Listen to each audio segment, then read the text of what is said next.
Well, that was Ross Hawkins reporting there, and Owen Paterson, former Secretary of State for Environment, Food and Rural Affairs, campaigned for Brexit during the campaign. He is on the line. Good morning to you. Hello, John. Good morning. Worrying, isn't it?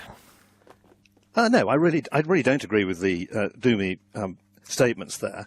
All goods, imported and exported, have to conform to the standards of the country to which they are being exported to. So at the moment, we have conformative standards. And the government's made it very clear that they would like reciprocal free trade and frictionless trade. So while we recognise those standards are the same, I really don't see there's a problem. And when you look at these inspections, and the World Bank did a report, they said actually only about 2% of world goods are actually inspected at ports. There's a much more long-standing recognition, and all our big multiples will have long-standing recognition of the quality of their suppliers, both at the UK and abroad. What's really important, quickly as we're short of time, is I see a massive opportunity for our domestic industry. If you look at the business pages today, Muller, which is a wonderful example of German English cooperation in my constituents, is actually going to spend yet another £100 million, because they see great opportunities for import substitution. I was at Arla last week, another European company in my constituency, absolute top-class modern investment going, and they see export opportunities too.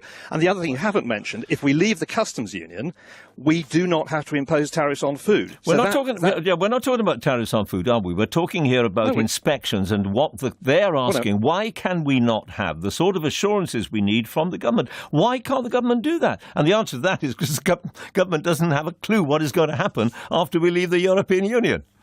No, I think we can. I think the government's made it very clear they would like reciprocal free trade. We have recognition of and conformity standards. It has to be inspected. And that should carry on. But you've also, your opening rather alarmist statement about food prices going up. I see exactly the opposite. What is what they are saying? It's what they are saying. We heard Steve Davis there, who's been in the business for 30 years. I mean, he should know a thing or two about it, shouldn't he? Yes, but I do not see that if we bring in our own inspection regime, which we will probably do at destination, not at ports. When and where and how? Is going to be hugely expensive. Well, you have to ask the government that. Precisely. Well, we can, but of course we don't know the answers because they tell us they don't know what sort of deal there will be after we leave the European Union, which is the whole point of this piece.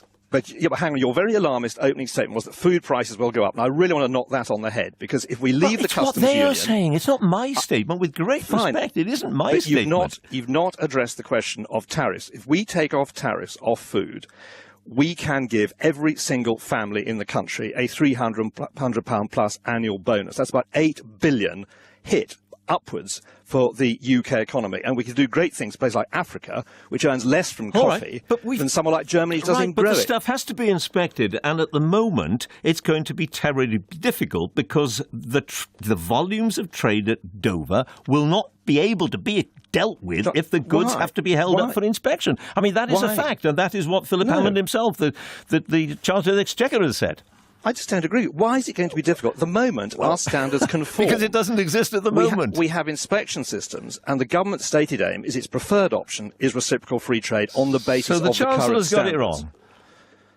No, he's part of the government, and they made it very clear what they would like. If we have to move to a UK regime... we don't know what it is that they would like. Yeah, if we have to move to a UK regime, it's perfectly obvious we would have to create our own inspection system, because all imports, whether it's the United States or Europe, have to conform to our standards imposed by our inspectors. But that does not mean stopping everything at the ports. Most of this stuff, as I said, is done at destination point of shipment. All right, but look, we have heard a very senior port official. We have heard a meat trader who's been in the business for 30 years. We've heard the chief executive of Sainsbury's, all saying prices could go up.